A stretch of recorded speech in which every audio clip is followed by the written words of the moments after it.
In today's video, I'll show you how you can make journal entries in FreshBooks. So let's get started.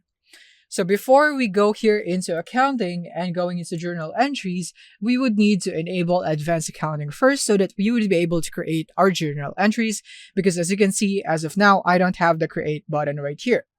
So to do that, we need to go here into settings right here in the left menu. And then from here, you want to navigate all the way down until you see the accounting under advanced preferences. Click here. And then from here, we have advanced accounting, and you just simply need to turn it on just like that. It is now turned on. Now we can go back into accounting right here and then go into journal entries. And now we have the create journal entry button, and that's all we need. Click here and then just provide the details for your journal entry, like the date. You can set it right here.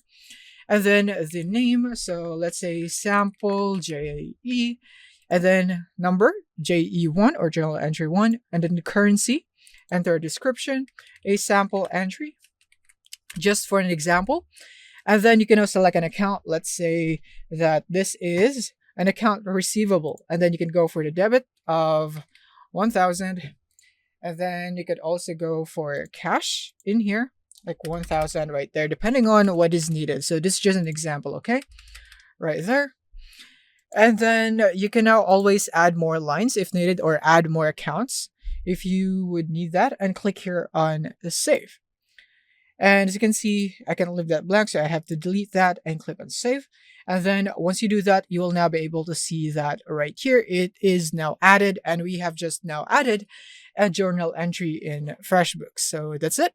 Thank you for watching, and see you on the next one.